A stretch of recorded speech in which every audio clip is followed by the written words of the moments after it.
Well, we'll move to the Mark. Yeah, We'll get out of it. I'll make the notes. All right, so item number 6, the consent calendar. Matters of the consent calendar are considered routine in nature and will be enacted upon in one single motion without discussion.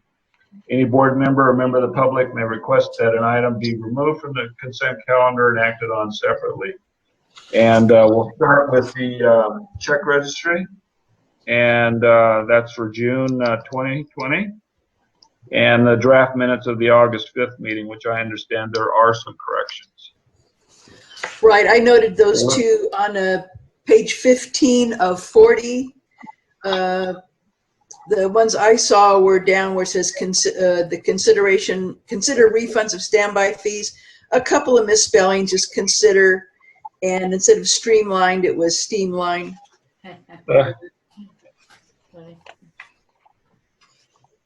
I don't think it affected, hopefully, the meeting. No. Are there any other comments or changes that need to be made? Then hearing none, I'll entertain a motion to approve the consent calendar. I move we approve the consent calendar. All right, is there a second? I'll second that. All right. All those in favor, I'm sorry, General Manager? President Johnson, Aye. Vice President Unger, Aye. Director Reynolds, Aye. and Director Flowin. Aye. Okay, moving on to item number 7, appropriation limit for fiscal year 2020-21. And the recommendation is that the Board of Directors adopt resolution number 201021. Is this Susan or Ann? It's me, Ann. Hi, Ann. Good evening. How are you? So Good. tonight Welcome. great. We have the appropriation limit for fiscal year 2021. This is also known as the GAN limit. It is something that came about shortly after Proposition 13 was approved in concern for potentially other taxes. So Proposition 13 was actually the property tax limit, and there was concern that other taxes might be enacted to substitute or increase other taxes in lieu of property taxes, which were now restricted by Proposition 13. And so they enacted the GAN limit, and that was in 1980. And it limits the growth of tax-funded programs and services. And proceeds of taxes are considered to be things like general tax revenues, proceeds from investments of the tax revenues, revenues from user fees and charges that exceed the cost of providing the service, which of course is not our case. We set our fees and charges to cover the cost of services only. We also would need to consider unrestricted state and federal grant revenues in calculating those proceeds of taxes. So for us, we actually have only a few things that fall into this category, and primarily that is the property tax proceeds that we receive through the county, and that amount is approximately $455,000 anticipated in this fiscal year. And the interest earnings on that as well, about $128,000 is what we anticipate. Our limit, which is the calculation of the maximum that we could receive in tax revenues, is $1,923,340, and that puts us with our two items that are subject to this far below the appropriation limit. Our total is $583,000 of those items subject, and again, the total appropriation limit as it is calculated is $1,923,340. And I didn't really cover the fact that this is based on the prior year calculation. So each year we base the calculation for the new year on the prior year and apply a cost of living increase and a cost of living increase and a population increase. And in this year, that increase was actually smaller than it was in prior years. So that's really the story on that. Pretty standard routine item. We do this every year. It's a requirement for us. And we do have to post this, and we posted this on July 8th. It must be posted at least 15 days prior to the adoption. So we are covered on that. And with that, I will hand it back to you unless you have any questions. All right. This did come before the Finance Committee, so I will just preface that, and I'll start with Director Florence. I don't really have anything to say that would be fruitful here. I do look at the second line in the analysis that says this is another routine matter. And we are well within the law with our number of, what is it, 455 or whatever it was. We're at half of what the limit is, so I'm good. All right, thank you. Director Reynolds? Thank you. I have one question for Ann. If on page 19 of 40, Yes.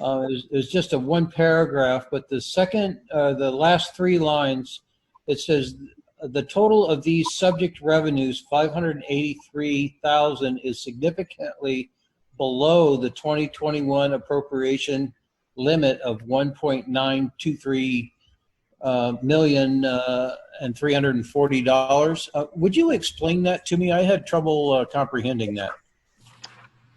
So the revenues that are subject to this limit, the limit which is $1,923,000, are $583,000. So we only have $583,000 in revenues that we anticipate receiving that would be subject to this rule.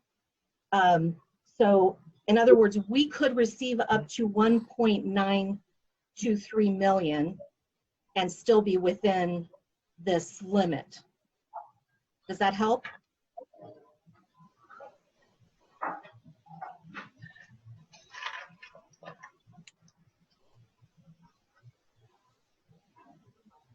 We're not Is that, hearing you, is Mike. that helpful? We don't hear you, Mike. You just muted again, Mike. Yeah, you're still mute. Unmute. There Okay. you go. I pushed the button too many times. Thank you very much. You're welcome. All right, Vice President Unger. You're muted too, Rebecca. I'm glad you can see that, Mark. I can't. Thank you. Yeah, we did go through the Finance Committee. Every year we do it. Every year everybody has to do it that is under this kind of thing. And you're always allowed a really high limit there. I don't think anyone's ever exceeded their GAN limit. So thank you. And I don't have any questions. I just want to say it was a great report and an exciting meeting at the Finance Committee. And with that, I'll entertain a motion to the board that we adopt resolution number 2010-21. Do I have a motion? I'll move that. All right, and I'll second it. Up to you, General Manager. All right, President Johnson, Aye. Vice President Unger, Aye. Director Reynolds, Aye. Director Flowin. Aye. All right, moving right along. Item number 8, reserve funding transfer 2019-2020, and recommend that the Board of Directors approve the fund transfer. And I'm not sure if this is Susan or Ann. This is Ann again. Hi, Ann. Hello. Alrighty. So I do have a presentation if you'd like to see it, but I'll try to just summarize here what we have.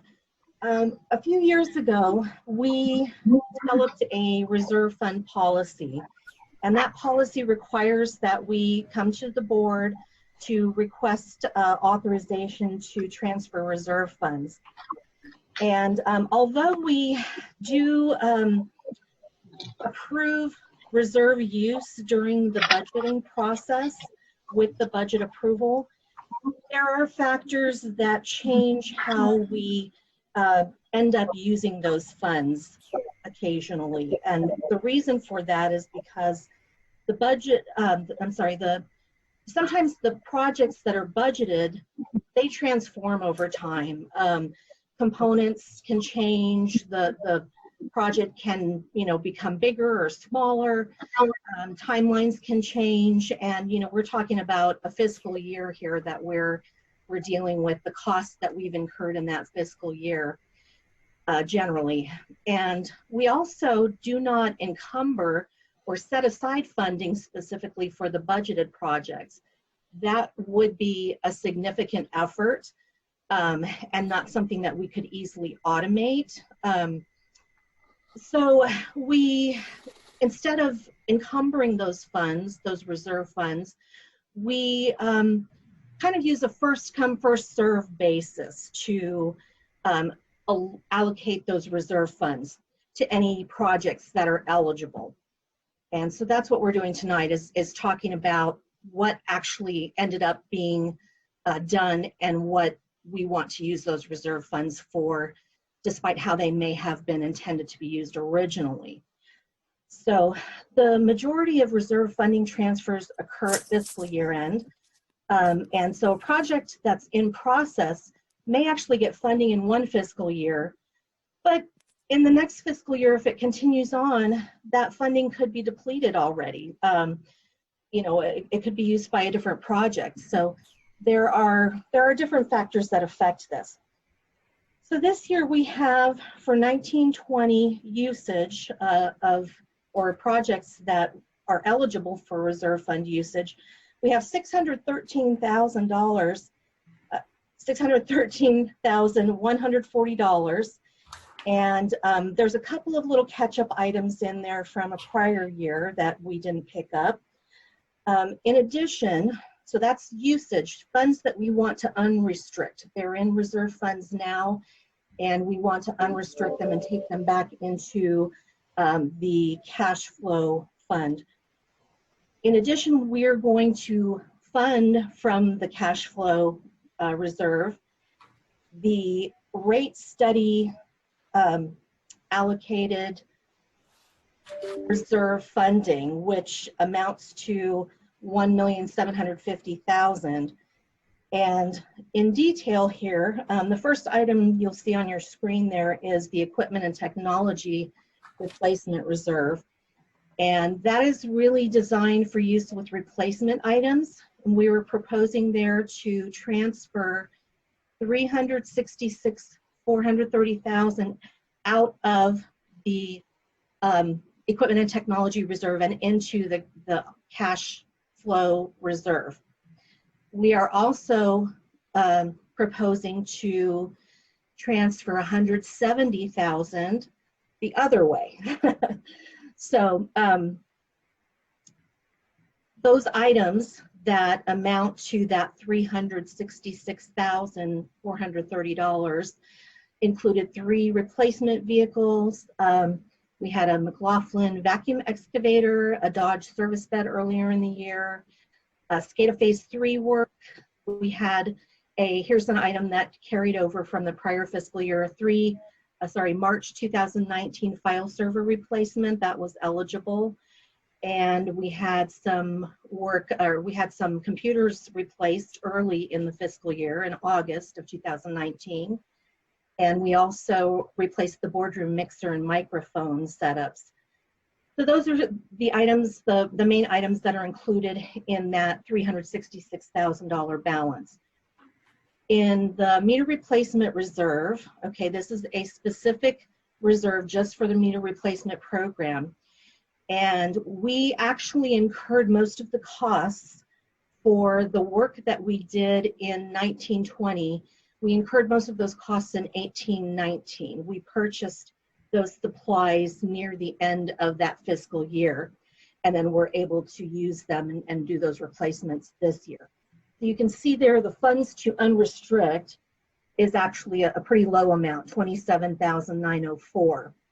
And what we're replenishing to that reserve is $500,000, and that's per the rate study. The capital reserve, we had $158,095 that we are proposing to transfer to unrestrict. And those were items like the dump truck trailer, a new vehicle, GeoViewer, solar feasibility study, alarm upgrades at the shop and office, and very minimally the start of the codification project. These items are the capital items that really didn't fall under the CIRP loan. So that the items that were funded by the CIRP loan are not included here, which is why that balance is so low. And there we're proposing to fund back $1 million, to replenish $1 million to that account. The wastewater and sewer capacity reserves, which is a legally restricted reserve, that is something that we generally don't touch, but in this case, we had a wastewater treatment strategy update that was eligible to be funded by that reserve, and so that's what we're proposing to unrestrict.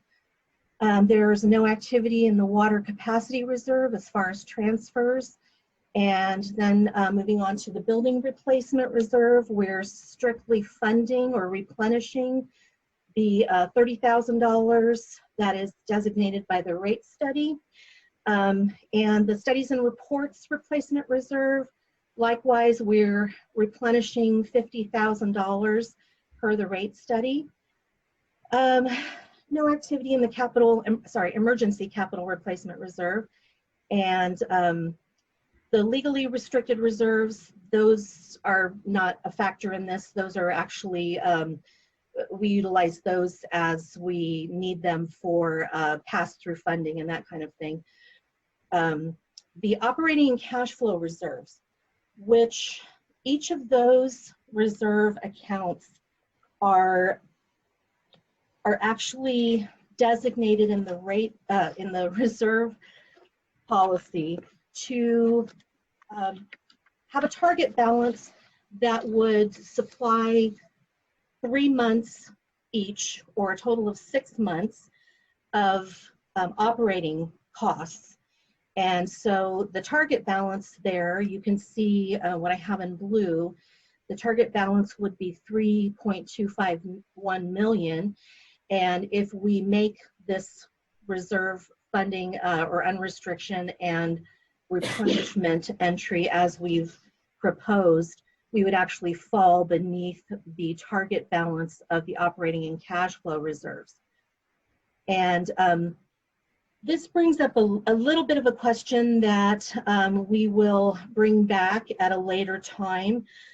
Today, we're not recommending any changes to the policy, the reserve fund policy, but in the future, we'd like to talk about potentially, or we'd like to put this out there for you to think about already, and we'll talk about this more, but we do have a concern about meeting those target balances while fully funding these reserves. And so we'll bring back more on that in the future. So in total here on the bottom line there in the gray, you can see that our starting balance and our ending balance is the same. And that's because we're really transferring among these specific funds.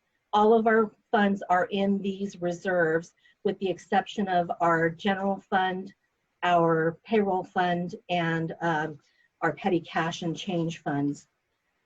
So there is no change to the totals. It's just a change in where those funds lie. So I think really that's the gist of it in a nutshell.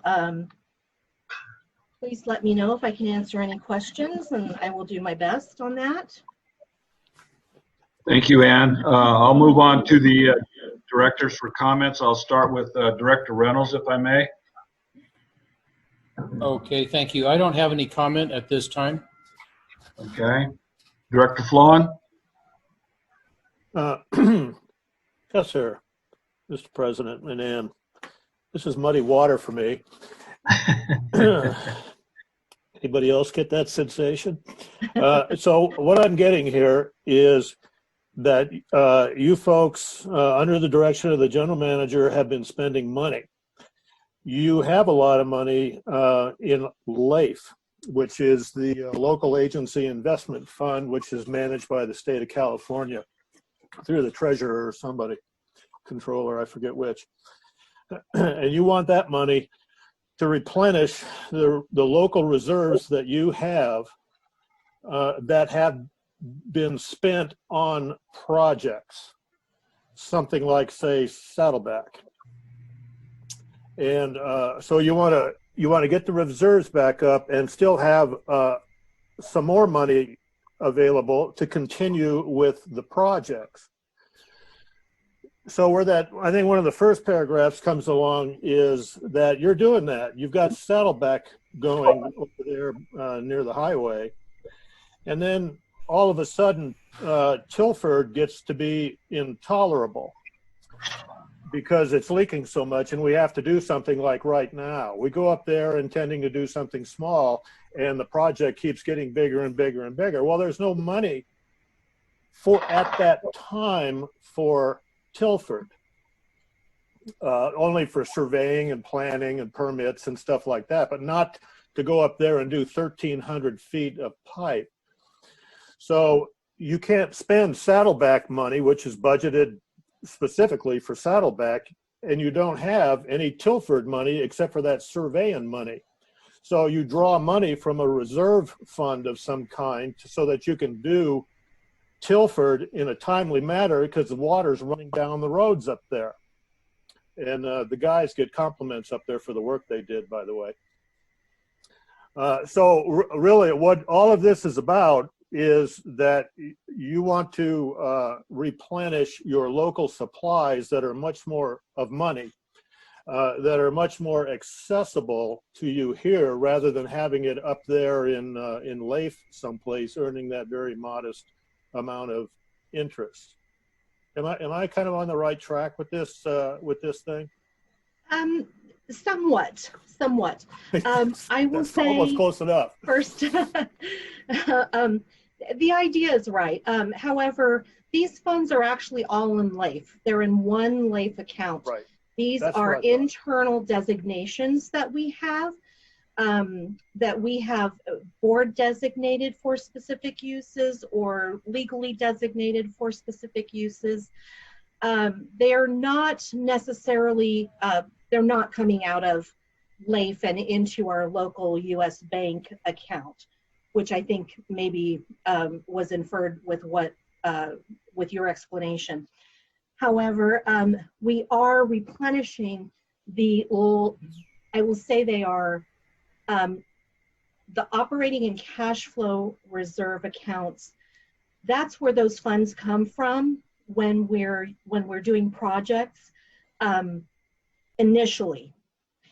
And so now we are saying, okay, we did projects that are eligible to be replenished by one of these reserve funds. And so we're transferring out of the specific reserve funds into the more general cash flow and operating reserves. But it's still all at LAIF. And I don't know if Susan has something to add on that. I just wanted to say that I thought you gave a really great example of how dynamic this process is, though. Yes. We start with plan A, and by the end of the year, it's X to the second power, you know. It's very complex. It's extremely dynamic. So I think your explanation sort of alluded to that, and I think that's a really good explanation of what Ann began with, which is that, you know, we have a plan, you authorize it through the budget, but in the end, that might not be exactly what we get. And so we're back here to say, here's what we actually got, and we want to true it up now. Thank you, Susan. So does this mean that if you need money right away to spend on Tilford because you're doing 1,300 feet of pipe that is intended to be spent in another year, perhaps in another fiscal year? Well, my train of thought is fading fast. But are you saying that you're drawing the money directly from LAIF to say do that Tilford emergency project, or do you want that down here early so that when you do have emergencies, you have a better access to it? I'm aware that we have very good access to our money when it's in LAIF, but does it, in other words, flow from LAIF to these reserves and then to a project, or does it flow from LAIF to the project?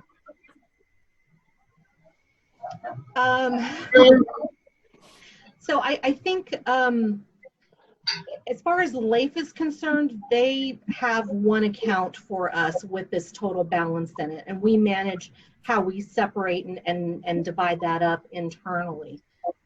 So yes, we have access to the LAIF funds very quickly. It's very liquid.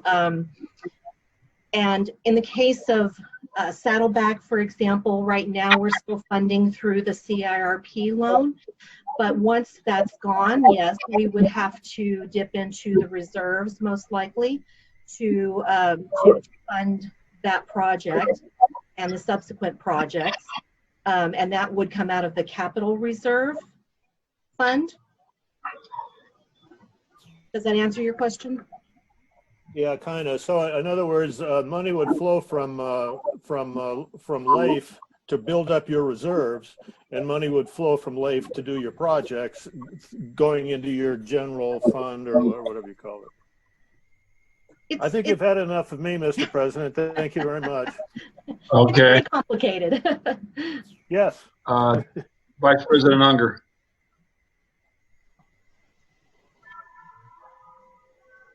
Director Unger. Yeah, I was muted. I think at some point we should have another, like just a little couple-hour reserves workshop again.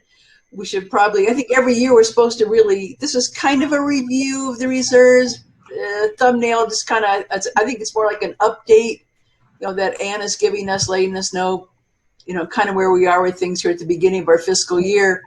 And I think, you know, because it does get, you know, you're get in a pretzel. You know, well, what is LAIF? What is that reserve? What is that doing there? What's our general fund? How about this money that we raised through the rate increase to fund the capital improvement stuff? How about Tilford? How, you know, and so, you know, we have cash flow and we have reserves. You know, it's like your checking account and then your, you know, maybe a money market you don't touch. Yeah. Explanation. Yeah. So we try to do it all through our cash flow checking account, sort of, and but I think that it wouldn't be a bad idea to have, you know, if we ever have a slow month, to just do a little couple hours or so, or an hour, whatever, just kind of review the reserve policy and see where we're at with it. Do we need to want to change it? Do we want to review it? Do we need an update? That's all. I'd just like to say that, one question, and this is just off, but where are our interest rates at LAIF right now? Any guess? I have that. It's like under 1% or something. I think it was, oh, I wish I could remember it, but here it is. I just printed this out, 1.47%. This was as of July 15th. Oh, wow. Better than I thought. Well, I just want to say thanks for the report. You know, we're ending up with our reserves basically the same amount that was there. And, you know, I think in the midst of all the CIRP and everything, this is good money spent because where the interest rate is low right now, we're able to do some things. We're not earning money on LAIF, so we're out there doing some work, which I think is very interesting. And I think what'll be even more telling is once we find out what the rhythm is here with the CIRP or the CIP, we'll have a better idea on where we go with all these funds. And I did know that we can certainly use another meeting or at least a workshop on our reserve funds. And with that, any other comments from the public? Public comments? And I apologize if I'm not catching you, because Mark, you have to direct traffic. So I'm not hearing any. So then I will go ahead. No, you're good. Oh, okay. Well, then I'll entertain a motion to the board to approve the transfer of the funds. So I'll moved. entertain a motion. So moved. I got a motion. Is there a second? I'll second. I'll second it. All right. General Manager. Director Reynolds, Aye. Director Flowen, Aye. Vice President Unger, Aye. President Johnson. Aye. So moved, so done. Item number 9, adoption of the finance job descriptions. And this is recommended that the board of directors adopt the director of finance and accounting supervisor job descriptions. And I believe this is Sarah. Yes, good evening, everybody. Hello. So if you all recall, in September 2018, the board of directors approved the organizational assessment implementation plan. This was the final phase of the organizational assessment, which included succession planning and preparation for upcoming retirements. Most of you probably know Susan Greer is retiring at the end of this year. So what we're doing now is part of that succession planning and preparation for her, what is it now, Susan, 32-year tenure, I think. So 33 it'll be then, yeah. Well, quite a long time, a lot of shoes to fill for sure. So the first job description is going to be the Director of Finance position. This position will supersede the current AGM controller position, which Susan holds. The administrative duties of the AGM controller position have been reassigned to the Director of Administration, and the finance duties are assigned to the Director of Finance position. In addition to that, the Director of Finance will also be responsible for the technology that has substantially changed in the years since Susan has been the AGM controller. We currently don't have that in any job description, so we will have a place for it to live now and somebody to be responsible for it. We're very excited about that. And the financial technology is basically, the foundation of the district. So it's a very important piece that needs to live within a job description in a position. The Director of Finance will also be responsible for programs such as accounts payable, utility billing, inventory, job costing, etc. In addition to these programs, they will be responsible for the direct supervision of the accounting supervisor. And this position is slated for range 53 on the salary schedule. The next position that we have is the accounting supervisor, and it's a revision of the current accountant position that we have. It's just a general update, pretty normal protocols that we should be doing on a regular basis, updating all of our job descriptions. And this position will be responsible for programs including accounts payable, receivable, payroll, utility billing, job costing, etc. And this position will remain at the same salary range that it currently is, range 33 on the salary schedule. And both of these items are part of our strategic plan, so we are definitely trying to work to make sure that we are hitting all of those targets that we worked so hard to come up with in the previous years. The overall financial impact is a 12.5 reduction from the AGM controller to the Director of Finance, no change to the accounting supervisor. And these positions are already approved in the budget. And that is the end of my report. If you have any questions, I'd be happy to answer.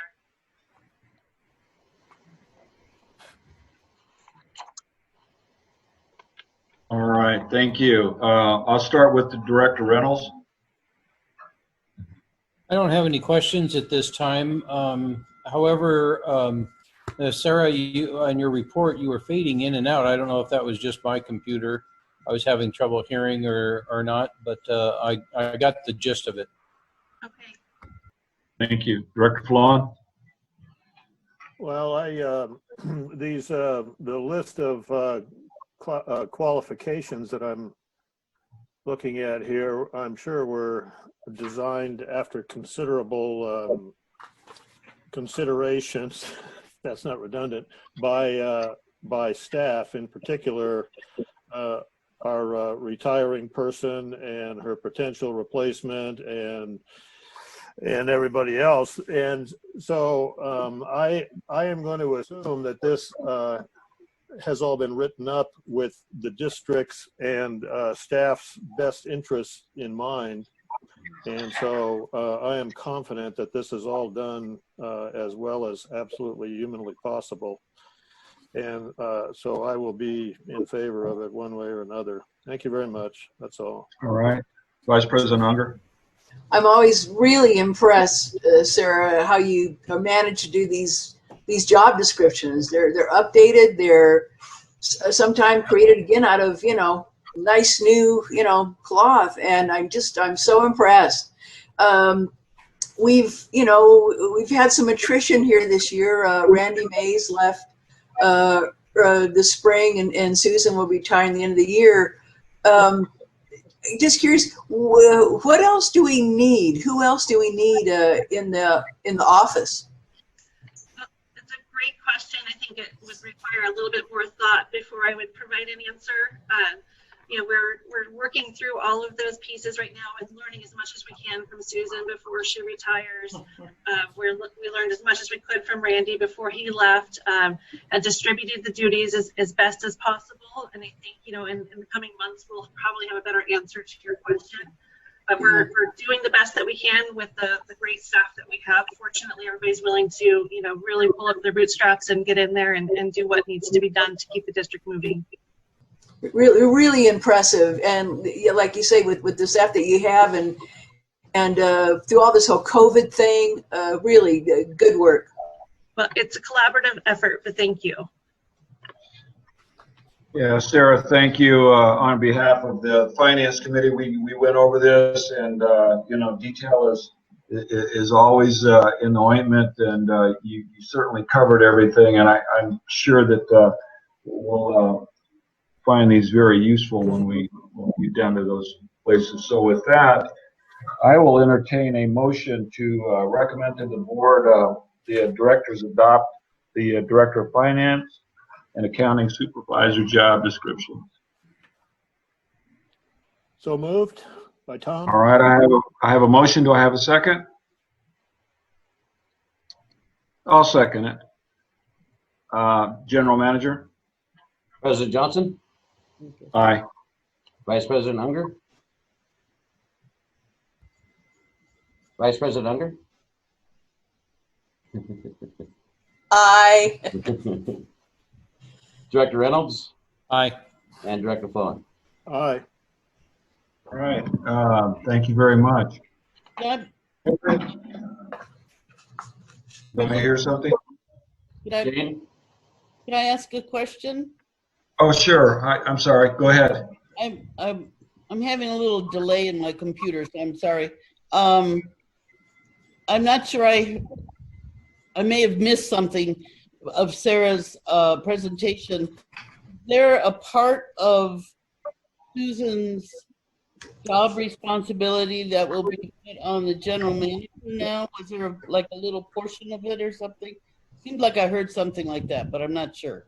No, that is not correct. Okay. Has slowly it's been a tedious and painful process, but putting it within Director of Administration. Okay. I just wasn't sure of what I heard. Thank you. You're welcome. And one of the good things about all this too, I just throw in here, is that you still have a couple days before we have to act on any of this. So if there's corrections or whatever, I'm sure we'll see those again. Correct, Sarah? Of course, if we have any corrections, we'll bring them back. Yeah. Okay. Well, with that, I apologize to the folks out there. Any other public comments? Okay. I'll move on to item 10, and that's the customer service remodel. And this is recommended the board of directors consider approving the general floor plan for customer service remodel and direct staff to solicit bids, general contractors for construction. I assume this is the general manager. Sure. We've discussed this in quite detail during committee and previous meetings as well. So I won't spend a lot of time going through it. However, in your packet, there are some renderings that provide some different views of the floor plan we're looking at here. And so the initial intent, or the main intent of this, is to actually relocate our customer service area so that it's easier for the public to get the service they need, and also easier for our staff to work as well. This makes some changes to our copy room. The lobby will be considerably larger than it is now, about half again the size, and also relocates our server to our to our vault room. So as President Johnson stated, right now we're asking for the directors to approve the general floor plan here, and staff will go out and collect bids, at which time we'll bring it back to the board for the approval of the final cost for the job before we move forward. So that concludes my report, and I'll be happy to answer any questions. Mark, do you have possible to pull the one up with the counter, the front counter, and show that, or no? Yeah, I can bring that up. Yeah. I think everybody's going to be pretty happy with this, and it's exciting to see that front finally be. Of course, I guess it's just deja vu for some of us with two windows and. Hi. Yep. Yeah, so this will be the rendering of what you'd basically be seeing as you walk through the front door. Of course, it is a little bit smaller. We're missing a wall here, but the front doors would basically be over here. And so you'd walk in, give the district a lot more room to provide some spacing in between folks. And for some reason, the most recent one didn't pop up here, but there is a partition on the exterior portion of this as well. That'll provide some screening between the two folks standing at the windows there. So. Okay. And these will be automatic doors then too. Those big glass doors, those big heavy glass doors, those are going to be automatic doors. Correct. And that's on the corner, that's not a cigarette machine. That's a little kiosk where people can kind of self-serve themselves. Absolutely. Yep. All right. Director's comments. I'll start with Director Reynolds. Okay, thank you. Mark, would you go back to the floor plan? Sure.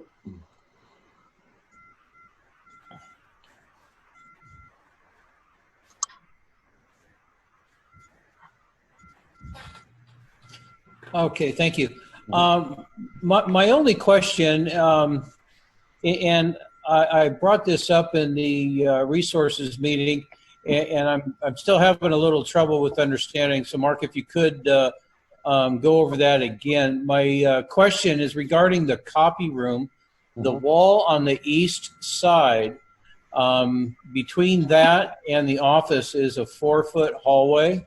Correct. And what was the purpose of that hallway? I see that as a potential waste of space. I can see the doorway going in. You can easily go in behind the service area and walk in that way, but most of the employees would go in and out of the doorway to the west entrance. So my question was, what was the reasoning behind that hallway, and can that be reduced? And so the hallway is really created, number one, we wanted to leave a little bit of an area, up here. I don't know if you can see my mouse here, but right up above the copy room there.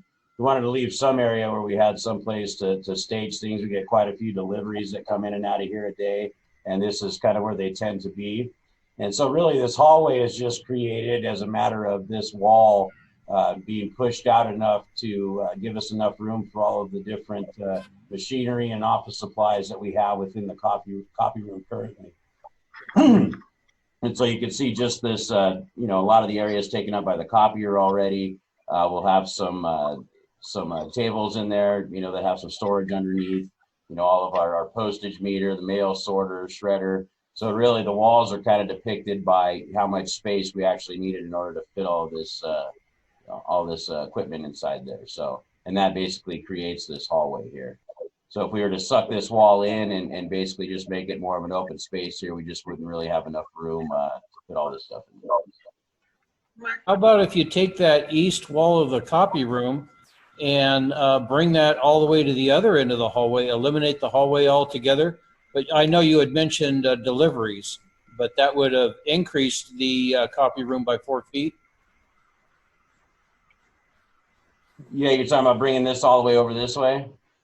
Correct. Take your cursor, if you would, onto the east wall of the copy room. Right. Okay.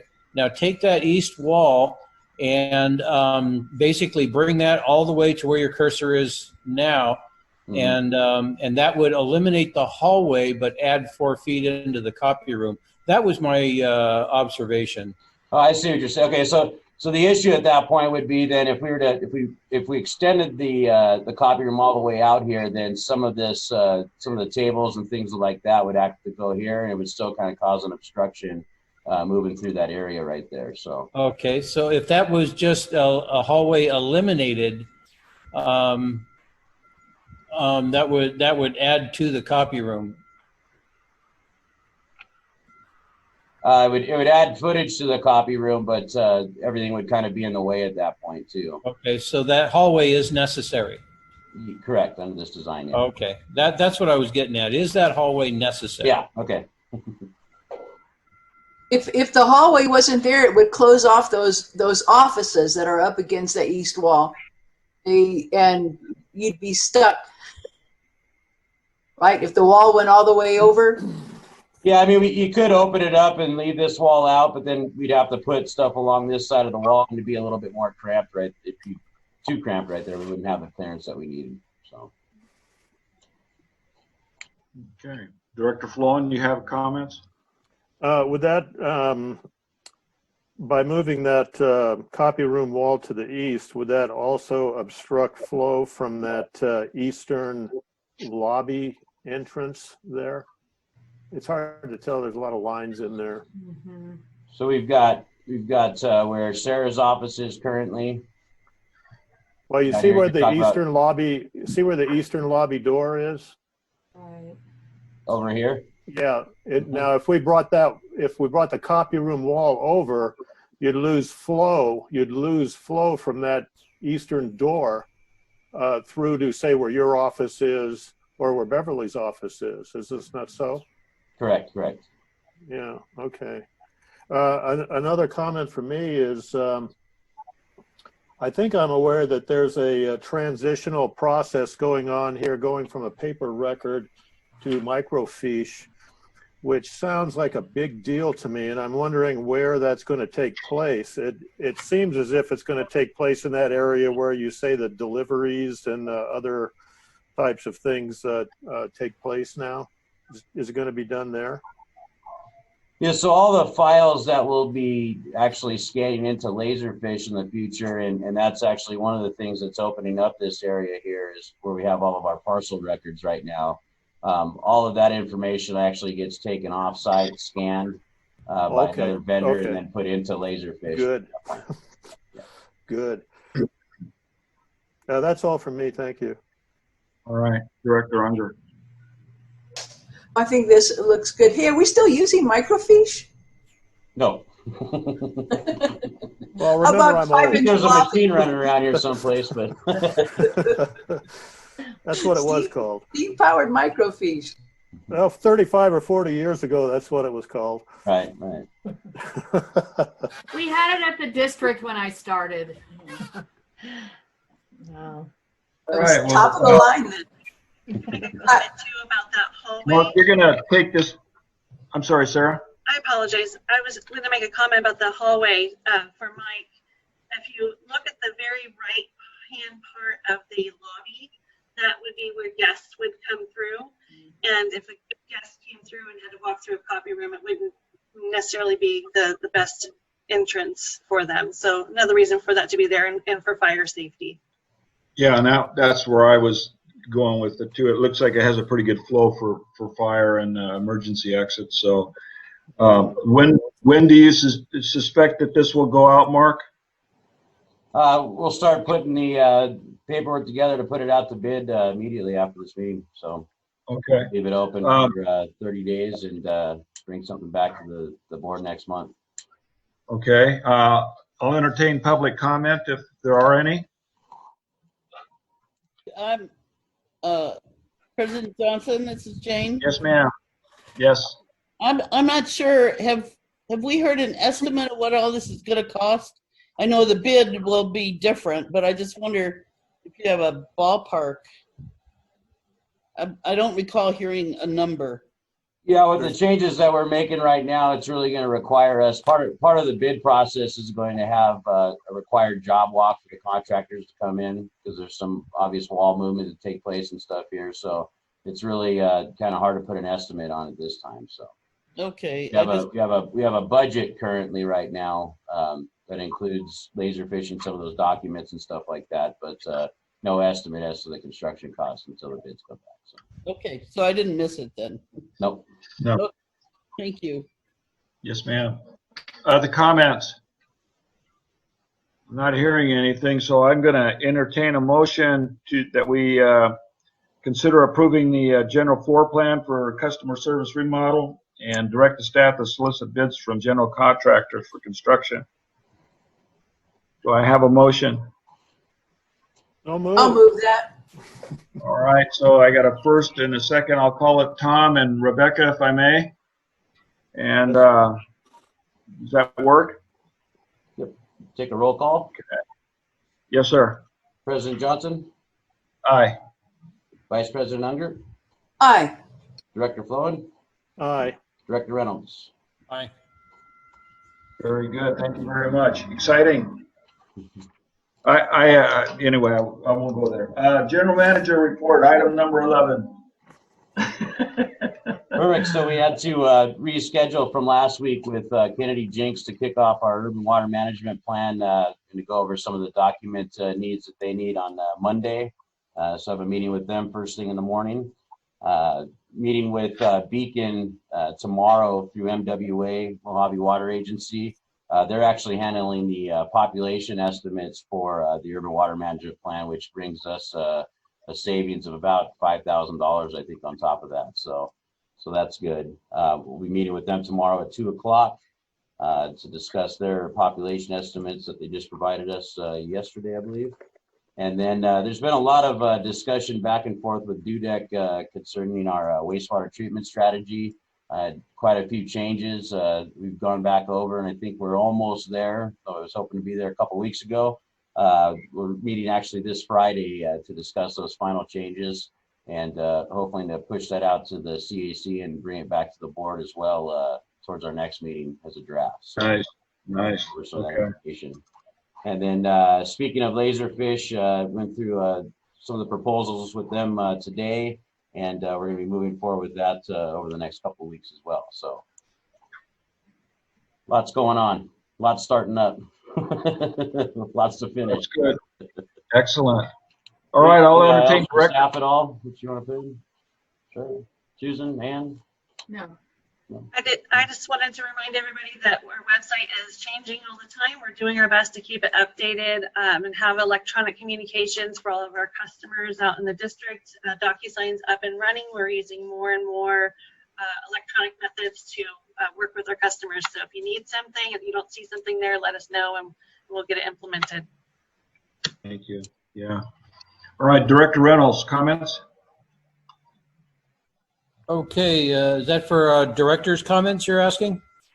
I'm still on the general manager's report, basically, if you have anything to add. No, I don't. All right, Director Flowen. I couldn't quite hear much of what Sarah was saying, but I'm still hearing that the telephone system is unreliable. It's hard to call in from the public. Do you have any updates on that so I can defend us? Mark, you want me to? Sure. Yeah. Our original issues that we had should be fixed as far as our phone tree goes during normal business hours. However, what you might be referring to, I believe it was Saturday morning, I think it was Saturday or Sunday morning. We had a large leak up in the desert off of Juniper, just north of the highway. And customers were having a hard time getting in touch with the answering service because so many folks were calling in at one time. found out at that time through staff discussing, actually Jim gave him a call and talked to a supervisor over there, and they don't have any recording that basically says, you know, hold on to the line, we're busy, we'll get to you, you're next in line. And so that's something they're correcting right now. But this leak was shooting up in the air about, I don't know, 40, 50 feet, and could be seen from the highway. So there was quite a few people calling in at once during that time. But all the issues should be fixed currently. Keep in mind other businesses, you know, probably such as our exchange, we're all experiencing this COVID situation. So it's very hard on all businesses. So everybody's feeling that impact with, you know, remote work situations and, you know, potentially people being out and not available because they are ill. So there's a lot of impacts in a lot of different ways. So just keep that in mind when we're talking to folks, reminding them. All right. Director Unger, comments on the general manager's report? No. Okay, and then I'll open it up to the public if there's any comments. Hearing none, then I'll go on to item 12, director's reports, meetings attended. Now you can do your comments and future agenda items, and we start off with the public information. Kathleen? All right. Is she still here? Hi, Kathleen. Yes, can you hear me? Yes. Yes. Okay. I'll give my report, but then I have to bring Vice President Unger in to complete it because she and I attended a seminar. So is that good with you, Rebecca? Okay. All right. Let me just whip through this. Okay. All the mention of the swamp cooler studies for the last 2 years, it then got started, and finally we have some awesome statistics that are justifying all the heartache up to this point. I had a conference call where the person who was installing gave a report to Mojave Water Agency, and even though we only have actually 30 meters out in the field, there's 12 in our area right now. It's kind of been split up. Already the data is showing that all of these meters are running anywhere from 45 to 60 gallons a day.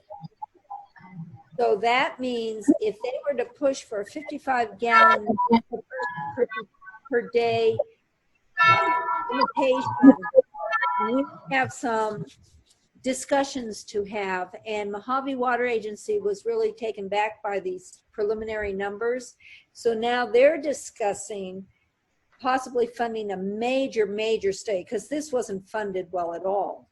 But the preliminary numbers have just made them sit back and go, whoa, we need to fight for a variance. So right now, as this rolls out, it appears we're going to have more action taken on it, possibly from Mojave Water Agency. But they're saying the way the legislation is moving in California on this, we may have, as time progresses now, until 2026 for the final. So we'd have time to do a bigger study. So I just want to let you know, all of that angst, Mark, you didn't know about this. It's to our favor. It looks really good.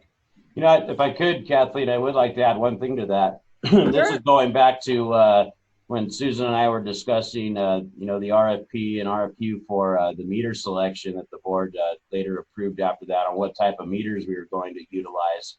If we were going to continue using the meters that we had out in the field, or if we were going to make a switch, you know, due to affordability and things like that. And, you know, we ended up going with a little bit more costlier of a meter, the iPro that we have out now, which works a lot better with our AMR system.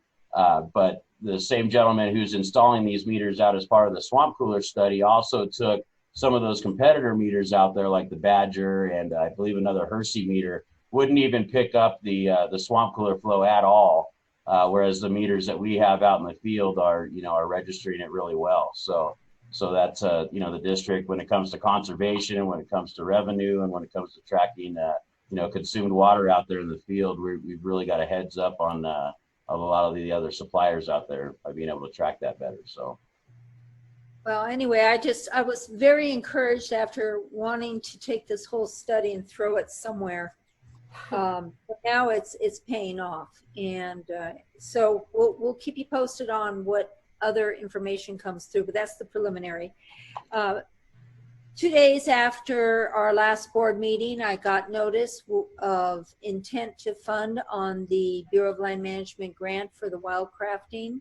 Yay! I'm thrilled. It's been a lot of work up to this point, but it's going to pay off. The problem is it was supposed to start July 7th. So I've been in dialogue with BLM directly as to